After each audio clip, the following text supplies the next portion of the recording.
আপু দুলাভাই আইছে। দুলাভাই কি? আরে আসো না। আরে এখনো বিয়েই হয় না, এখনো দুলাভাই? আরে আসো।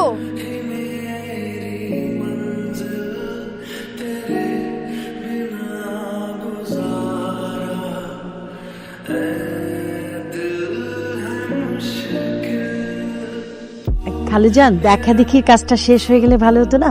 মানে আমাদের বাড়ি অনেক দূরে তো, যেতে অনেক রাত হয়ে যেতে পারে।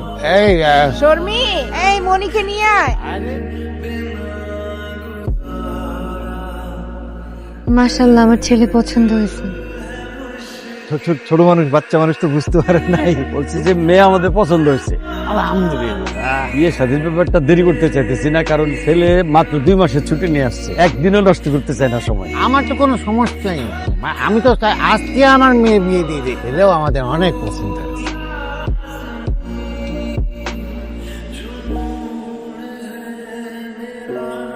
নেন, এটা না তো তাহলে সালামি। এত টাকা লাগবে না, 1000 টাকা আপনি রাখেন। আপনার গার্লফ্রেন্ড ছিল? কতই থাকতো? অনেক বছর আগের কথা। নাম্বার আছে? না থাকলে ভালো, আর থাকলে ব্লক করে দাও। আমি আসার আগে 7 জনের নাম্বার ব্লক করে আসছি। সৌদি আরব কেমন? অনেক বড়। সৌদি আরবে নাকি অনেক অনেক খেজুর গাছ আছে। অনেক। আচ্ছা, আমি যদি সৌদি আরবে যাই, তাহলে আমি কি সৌদি আরবে খেজুর গাছের উপরে উঠে খেজুর পেড়ে খেতে পারবো? সরি সরি, আমি এখনই বলে নিয়ে আসতেছি। তাই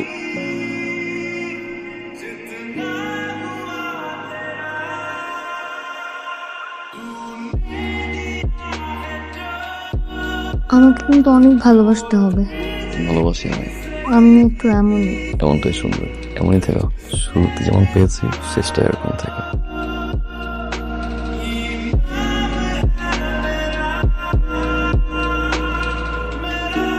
কত করে ভুট্টা? মামা 35 টাকা, আপনার জন্য 30 টাকা দিলে চলবে। আচ্ছা 35 টাকা রাখো, 3টা দাও। আল্লাহ, কত কিউট জামাই। দেখ ও কিসে?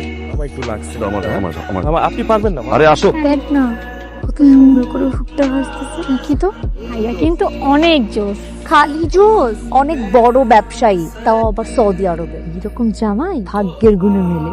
শুনি নাও, খেয়ে বলো কেমন হয়েছে। দেখে বল কেমন হয়েছে। ভাইয়া অনেক মজা হয়েছে। আসলেই তো জান, তুমি এত মজা করে কিভাবে ভুট্টা ভাজলে? আজীব বিষয়, 5 বছর ধরে বাজি। 5 বছর? 5 বছর ধরে ভাজে মানে? ভুট্টার অপশন আমার সাথে যাবে। ভাইয়া বিদেশে ভুট্টা বেচে, অনেক বড় ব্যবসায়ী। আপনি বিদেশে ভুট্টা ব্যবসা? আপনার চা। ভাবি, মনিরা দেখতেছি না, মনি কই? মামা এলো, মামার লাগে বাপের বাড়িতে গেল। যাওয়ার সময় দেখলাম কানতে কানতে যাইতেছে, একটু কয়েও গেল না। কানতে কানতে বাবার বাড়ি গেছে। সত্যি করে কত?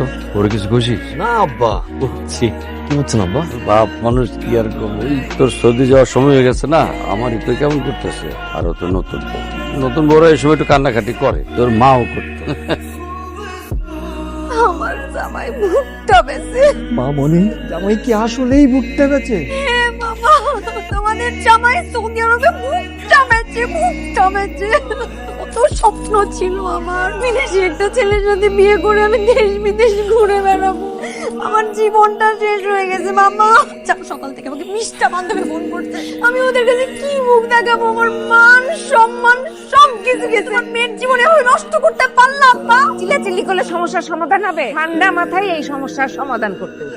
আমি এই ছেলের সাথে আর সংসার করব না, দরকার পড়লে আমি আত্মহত্যা করব।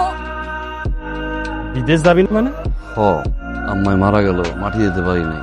আব্বার শরীরটা ভালো না, আব্বারও যদি কিছু হয়, আমি যদি সই থাই, পাগল হয়ে যাবো পুরো। আব্বার শরীরের অবস্থা ভালো না, নাকি নতুন বিয়া করছে দেখে আন্তর যাইতে মন চাইতেছে না? এটাও একটা কারণ আছে। আম্মারে হারাইলাম, আব্বার যদি কোনো দুর্ঘটনা ঘটে, বউ বাচ্চা কাচ্চা সব দেশে, তাহলে জীবনে পাইলাম নাকি? এই জন্য ভাবতেছি বিদেশে আর না যাই। তার দেশে থেকে করবি কি? তুই ভাই মিলে খামার থাকবো, আর পুকুরের মধ্যে মাছ টাছ চাষ করবো, আর যে একটা ছাগলের খামার দিতে পারে কিনা। এইসব যে করবি টাকা পাবি কি? বিদেশে কিছু বন্ধু বান্ধব আছে, কিছু টাকা পয়সা লোন লইয়া ব্যবস্থা করলাম। খামার বড় করবি? এই খামার বড় করার আর কি আছে? ছোট ছোট বাছুর নিয়েছিলাম, এই বাছুর গুলি এখন এই অবস্থা। জানি তুই কবি যে তুই টাকা পাঠাইছিস, কিন্তু টাকা পাঠানো কি সব রে? এই গরুগুলারে দেখাশোনা করে, এগুলারে খাওয়ান দাওয়ান, এগুলার গোবর সাফ করন, এগুলা কে করে? গ্রামের মধ্যে এখন মানুষ পৌঁছায়? নিজের হাতে সব করি, নিজের হাতে করে আজকে খামারটারে এত বড় বানাইছি। ভাইয়া আমি জানি তুমি অনেক কষ্ট করছো, টাকা পয়সা তো আমি পাঠাইছি না। টাকার গরম দেয় তা সুস্থ আমার লগে? টাকা দিয়া কি খালি খামার হয়? আর তুই যে বন্ধু বান্ধবের কাছ থেকে টাকা আনবি কইতাছস, তোর বন্ধু বান্ধব তোর একবারে টাকা দিব? আর এই টাকাগুলি যদি দেয়, এই টাকাগুলি তোর ফেরত তোর লাগবে না? খামার টাকা দিয়ে দিব। খামার থেকে দিবি মানে? এই খামার কি তোর? বুঝছিলাম তোর লগে এই বিষয় নিয়ে আর কোনো কথা কোন যায়? এত বছর পরে এসে খামারের খোঁজ খবর নিচ্ছে, তোর লগে আমার কোনো কথা নাই। যা কথা কমু সব আমার আব্বার লগে কথা কমু। এত চিল্লাচিল্লি না করে আগে কম, আরে কি হয়েছে? কি হয়েছে আপনি জানেন না? আপনি জানেন না কি হয়েছে ঘরের মধ্যে? এই যে বিয়ে করানোর পরেও ঘরের মধ্যে কত ধরনের অশান্তি চলতেছে, এটা তো বুঝেন না? বিয়ের কথা কেন আসতেছে ভাইয়া? দেখছেন আব্বা? এই তুই চুপ থাক, বড়রা কথা কইতেছে, ছোটের মতো থাকবি, একটা কথা কবি। কি হয়েছে? আব্বা সকালবেলা আমি গেছি গোয়াল ঘরে গরু দৌড়ের লেগে, সারে গেছে ওখানে, ও আমারে কয় ওরে ওর খামার বুঝাই দিতে। আমি কি কামলা ওরে ওর খামার বুঝাই দিব? মিথ্যা কথা কইতেছ ভাইয়া। এই তুই চুপ কর, একটা কথা কবি না। এই তো কি হয়েছে? খালি খামার না তো আব্বা, ও কইতাছে ওরে সমস্ত সয় সম্পত্তি বুঝাই দিতে। আমার ওর টাকায় করা, বাড়ি ওর টাকায় করা, আপনার চিকিৎসা ওর টাকায় করা, এগুলোকে আমি কিছু না? আমি কি কামলা আব্বা? আপনি পয়সা থাকতে ওইরকম করতেছে আমার লাগে। আপনি যদি মইরা যান তাহলে আমার লাগে কি করবো? সি ভাইয়া সি, আচ্ছা করেন। আরে তুই আর বড় ভাই, একের পর এক মিথ্যা, একের পর এক মিথ্যা। আর ঘরের কথা মিলে তুই তোমার শ্বশুর নিয়ে আইছো। এই ছেলে অনেকক্ষণ ধরে খেয়াল করতেছ, মেয়েদের মতো কথা বার্তা করতেছ। কত হয়েছে? হ্যাঁ হিসাব এটা ফয়সালা করেন। এই অশান্তির মধ্যে আমি আমার রাজখানে রাখবো। আমার জামাই আপনার যা সয় সম্পত্তি পাইবো আলাদা করে দেন। আরে আপনি কে? কোথায় আসছেন আপনি? কই ছিলেন তোর বড় ভাই বিয়ে দিচ্ছি? কই ছিলেন তোর? আমার ছিল বাড়ির এতগুলো কাজ হচ্ছে, আপনি ছিলেন? একবার পাইছি আপনার জামাই করবেন না, আপনি কে? আব্বা, আপনার সামনে আপনার ছোট পোলা দাঁড়ায় আমার বাবার সাথে বিয়া করতেছে, আপনি কিচ্ছু বলতেছেন না। তুমি দাঁড়ায় তামসা দেখো। মামুন, আমার শ্বশুরের নিয়ে একটা কাপড় ভিতরে মেরে ভালো ভাবে টাকাম। সাবধানে কথা ভাইয়া। হেই, এই বাতপা তালা টিচার, কি হয়েছে বেশাব? আপনি আমার চ্যাটের আমার লোক আপনার টিচারই করছেন। আপনার ছেলে ওই তোদের টিচার এত বড় ব্যবসা চলে। আপনার বড় ছেলে কি আমাদের বলতে? আপনি বলতেন? আপনার মেয়ে বলতে? কেউ বলে নাই। আপনার ছেলে এত বড় ব্যবসা চলে, ও তো বুঝতার ব্যবসা চলে। আমার মেয়ে থাপ বলে দিতে ওই ছেলের সাথে সংসার করবেন না। তা বাবা তুমি কি বলতে আসছো আমাদের বলো তো? আমি একটু মনির সাথে দেখা করতে চাচ্ছিলাম। কিসের দেখা করবো তুমি?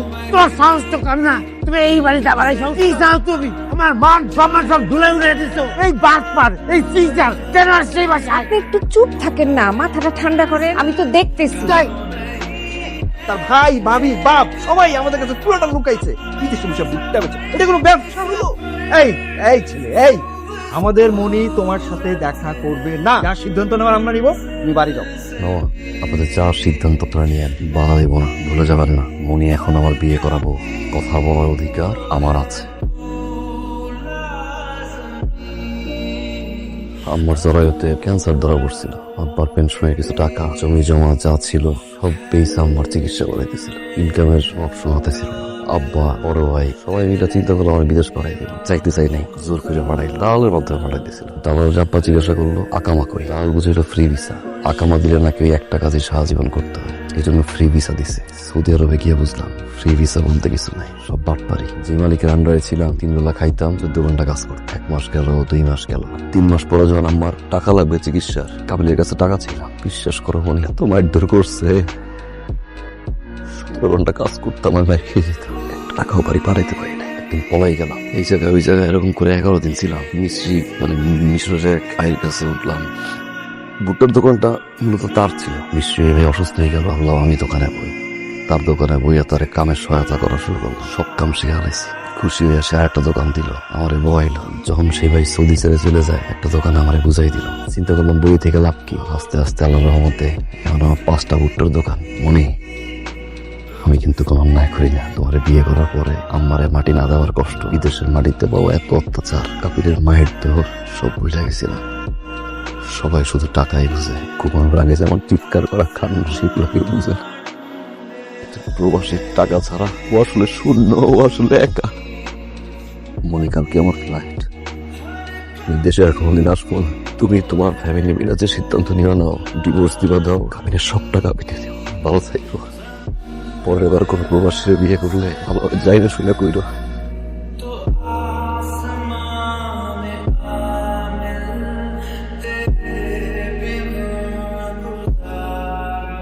তোমার তো ডেট হচ্ছে 11 তারিখ আগের মাসে, তুমি 27 তারিখে টিকিট কাটলাম, 15 দিন আগে যেতেছো। কাপিল অসুস্থ তো, ওটার কাছে থাকছি, খাইছি, আদর করে, যত্ন করে, মায়া করে, বিপদের সময় পাশ থাকতে হয় না।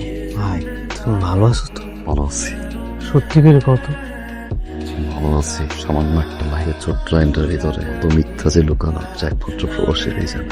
আব্বা, কি চাস? এই কি চাস তুই? ঘরটা অশান্তিতে ভরে দিয়ে তোর শান্তি হয় না? তোর শ্বশুর এই বাড়ির উপরে এসে আমার অপমান অপদস্থ করে গ্রামের মধ্যে আমার মান সম্মান ডুবাই দিয়ে গেছে, তাতে তোর শান্তি হয় নাই? তোর আপন ভাই তার বউ নিয়ে শ্বশুর বাড়ি চলে গেছে, তাতে তোর শান্তি হয় নাই? কি চাস? আর কি চাস? সে থাকবে, দেশে থাকবে, কি করবি? কি যোগ্যতা আছে তোর? তুই থাকলে আমার কোনো শান্তি নাই, তুই বিদেশ চলে যা, যাই আমার শান্তি দে। 27 তারিখে আমার ফ্লাইট, আব্বা পাসপোর্টের ব্যাগের টিকিটটা রেখে দিয়েন।